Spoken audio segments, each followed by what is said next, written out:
Hello everyone, and welcome to my channel. I'd love it if you could leave a comment letting me know where you're listening from around the world. Also, don't forget to like and subscribe if you're enjoying this video. Story 1. I don't scare easy. I grew up in Montana, where the sky feels bigger than your problems, and the woods teach you early that fear can get you killed. Camping wasn't some Instagram weekend hobby. It was normal life. I've had bears sniff my backpack. I've woken up to coyotes yipping so close I could smell them. I've stared down a mountain lion once and lived to tell it. So when I booked a solo weekend at a nearly empty campground just outside West Yellowstone, I wasn't worried. It was late October, the kind of cold that seeps through your jacket and settles into your bones. The trees were mostly bare, their branches clawing at a pale gray sky. The campground map at the entrance had more red X's than open spaces. End of season. I like that. Less noise. Less people. I pulled in around 6 in the evening. The sun was already sliding down behind the tree line, turning everything copper and long-shadowed. That's when I noticed it. Site 12. A lantern was glowing there. Not a cheap flashlight. Not a phone light. An old-school camping lantern. Warm yellow glow. Steady. Calm. But there was no tent. No RV. No truck. Just a single folding chair. I slowed my truck as I passed. The chair was positioned toward the fire pit, like someone had been sitting there, watching flames that no longer burned. I figured someone had gone hiking and left their stuff to hold the site. Happens all the time. I set up at Site 9. 3 sites down, close enough to see that lantern through the trees. By 9 p.m., it was fully dark. The kind of darkness you only get out there. Thick and complete. No city glow. No distant traffic. Just wind moving through branches. I stepped out of my tent with my toothbrush and headlamp. The lantern was still on. Same brightness. Same soft yellow glow. But the chair wasn't facing the fire pit anymore. It was facing me. Facing my tent. I stood there with toothpaste foaming in my mouth, staring through the trees. I was sure of it. When I drove in, that chair had been angled toward the pit. Now it was pointed straight at Site 9. At me. I turned off my headlamp and just listened. No footsteps. No zippers. No low murmur of someone talking on a phone. Nothing except wind and the dry tick of branches rubbing together. I told myself the wind must have turned it. That's what I told myself. I finished brushing my teeth and went inside. By midnight, the temperature had dropped hard. I woke up because my nose was freezing, and then I heard it. Footsteps on gravel. Slow. Measured. Crunch. Pause. Crunch. Not the light scatter of an animal. Not the quick shuffle of a raccoon. These were deliberate. Heavy. Human. They circled my tent once. I could track them by sound. Moving along the left side. Around the back. Coming up on the right. I didn't move. I barely breathed.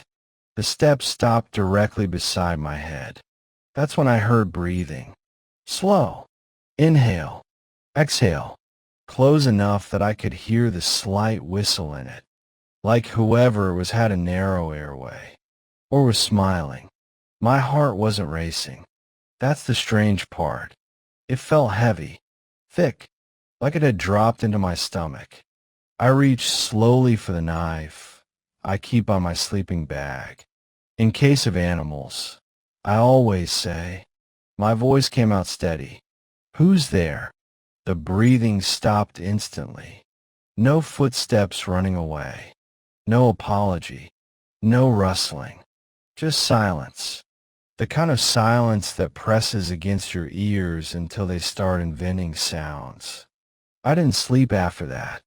I sat upright until dawn, knife in hand, staring at the thin fabric of my tent wall, waiting for a shadow to pass over it. When the first gray light seeped in, I unzipped the tent. The ground around my site was clean. No footprints, no disturbed gravel, no tracks in the frost. I stepped out slowly, scanning the trees. Then I looked towards Site 12. The lantern was gone. The chair was gone. The entire site looked empty. I walked over, my boots crunching in the frozen dirt. There were no tire tracks, no indentations where a chair would have sunk into soft ground, no ash in the fire pit, no sign anyone had been there at all. It looked unused, untouched, like it had been that way for years. Around 8, I found the camp host near the entrance, sweeping leaves off the paved loop. "Morning," I said. "Quick question. Who was in Site 12 last night?" He frowned. "Site 12. Yeah. Lantern. Folding chair." He stopped sweeping. "Site 12's been closed for 2 years. I felt my stomach tighten. Closed. Ground's unstable. Small sinkholes started forming. We don't rent it out. We blocked it off. There's no barrier," I said. "There is," he replied slowly. "Or there should be." He grabbed his keys and drove with me back down the loop. When we reached Site 12, my throat went dry. There was yellow caution tape stretched between 2 trees. Old. Faded. It hadn't been there the night before. The host stepped out and stared at the site. "No one's been here," he muttered. "Look at the ground." He was right. Perfectly smooth. No footprints.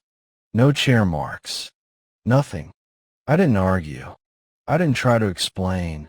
I packed up before noon.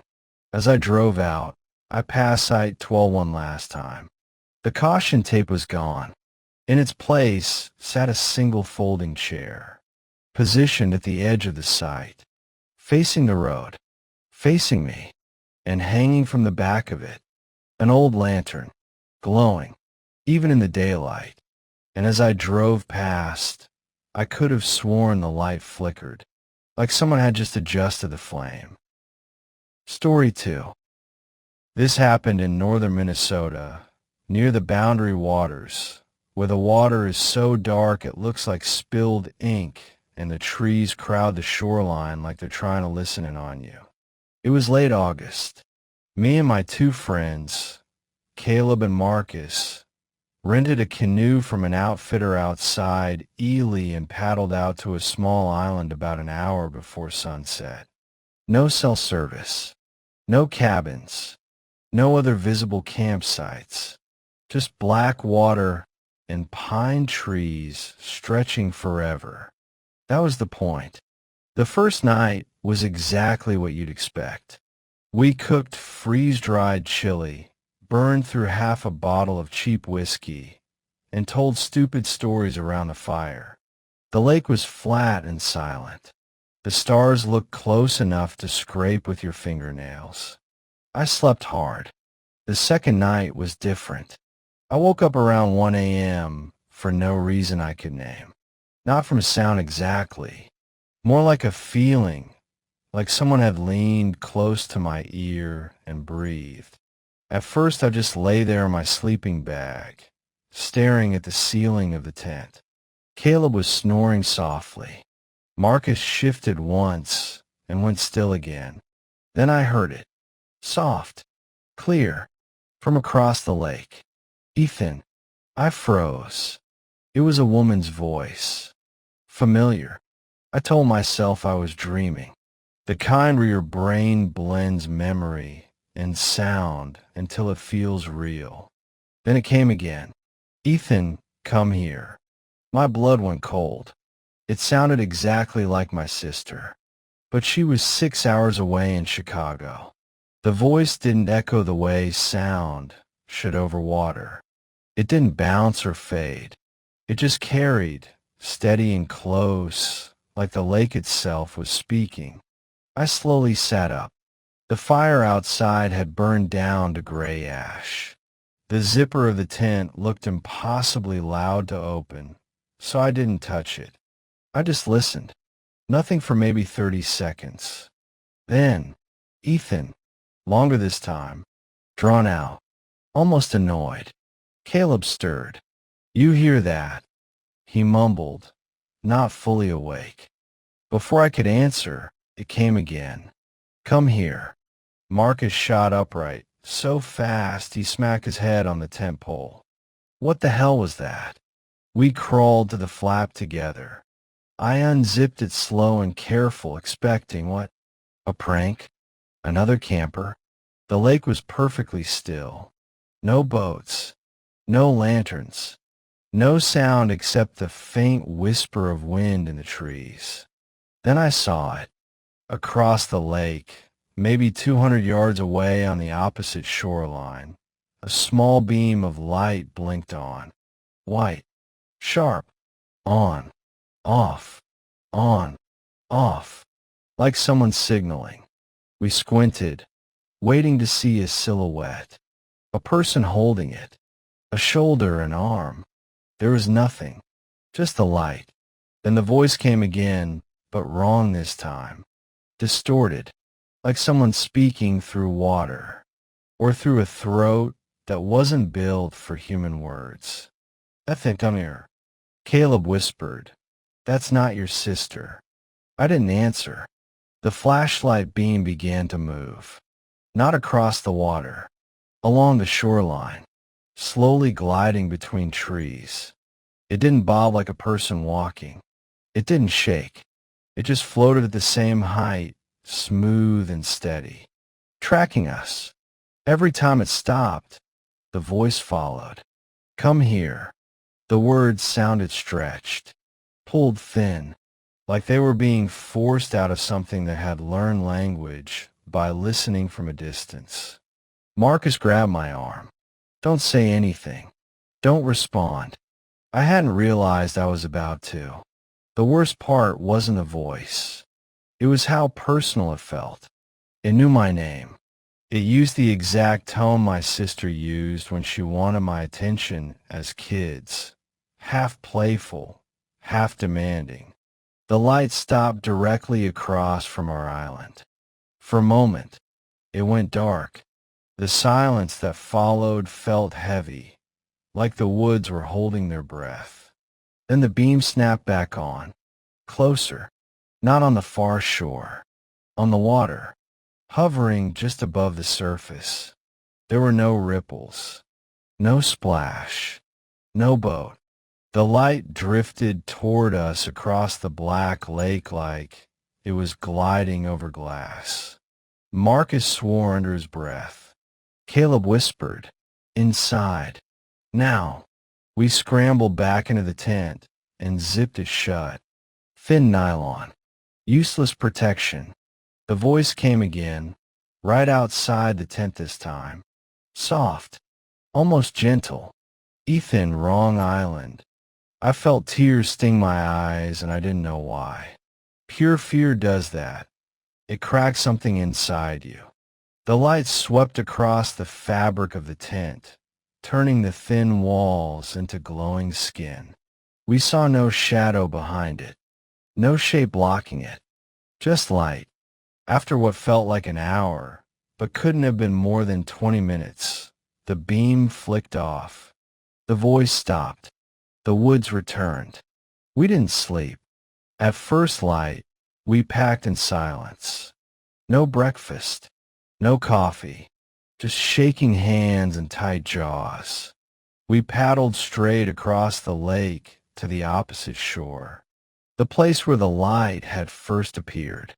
There was no campsite, no fire pit, no ash, no food wrappers, no canoe pulled up on shore.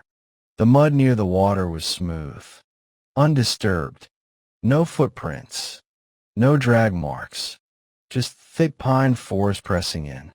We walked maybe 20 feet into the trees before Marcus stopped.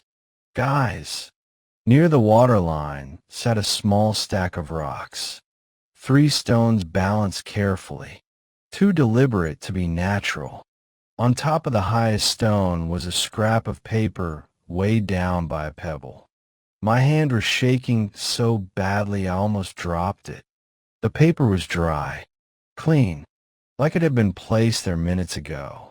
In simple black ink, written in careful block letters, it said, "Wrong Island."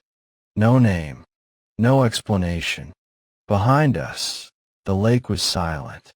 But for just a second, just long enough to make my heart stumble, I thought I heard it again. Farther out this time, from the direction of our island.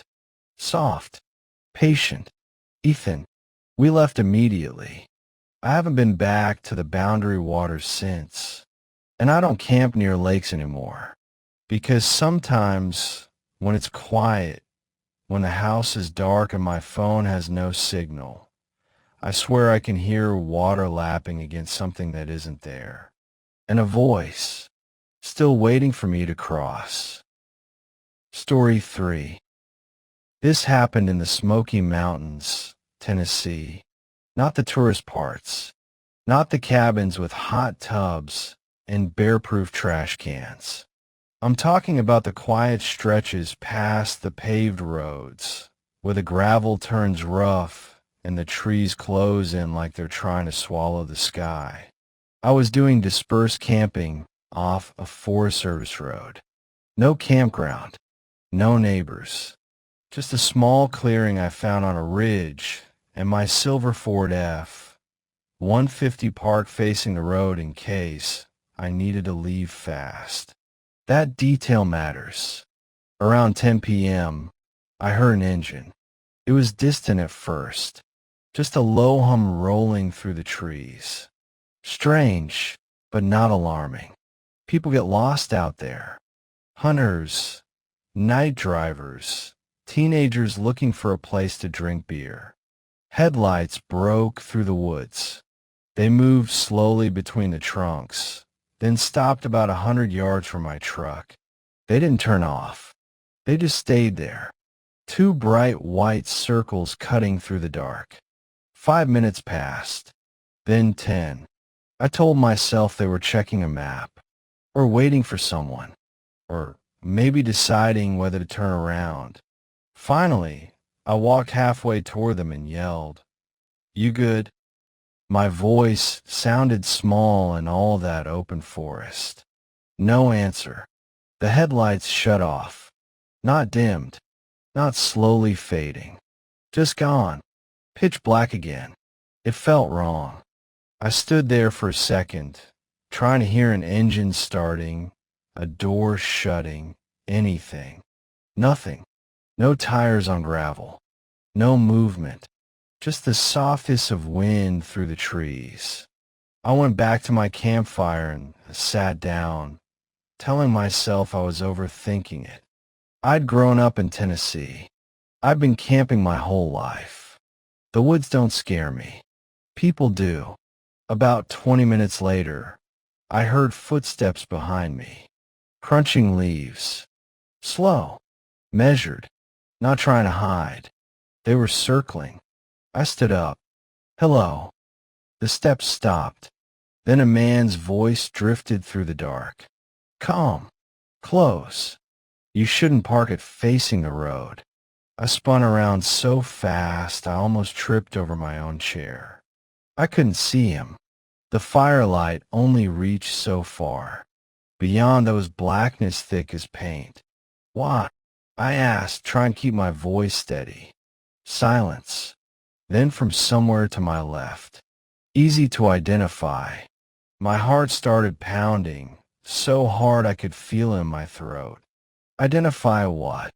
I said. No answer. Instead, he said, "Silver Ford F-150. Tennessee plates." Back right brake light cracked. My stomach dropped. That was my truck. Exact description. I hadn't passed anyone on the way up. I hadn't stopped anywhere nearby. I'd backed into that clearing alone. "How do you know that?" I yelled. Leaves crunched again, a little farther off. Then closer, like he was moving without ever showing himself. "A watch," he said. That was it. Just those two words. I grabbed my keys off the table so fast I knocked over my coffee. I didn't care about the tent or the cooler or anything else. I walked backward toward my truck, keeping my eyes on the tree line. "Stay where you are," I shouted, even though I had no idea where he was. He laughed softly, not loud, not crazy, just amused. I reached the truck, unlocked it, and threw myself inside. My hand was shaking so bad I fumbled the ignition. When the headlights snapped on, they lit up the trees in front of me. And for half a second, I saw him, standing about 30 feet away. Tall, thin, wearing what looked like a dark jacket. He wasn't moving, wasn't shielding his eyes from the lights. He was just smiling, wide, too wide, like he'd been waiting for this exact moment. I slammed the truck into drive and gunned it. Gravel sprayed behind me as I fishtailed on a service road. I didn't look back.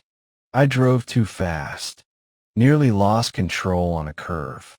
Branches scraped along the sides of the truck like fingers trying to grab hold. When I finally hit the highway, I didn't slow down until I saw lights from a gas station 20 miles away. I pulled in under the canopy and just sat there breathing. Then I called the ranger station. I told them everything. The headlights, the voice, the description of my truck. There was a pause on the line. Then the ranger asked, "Did he mention the dent on the driver's side door?" My blood ran cold. I hadn't told them about that.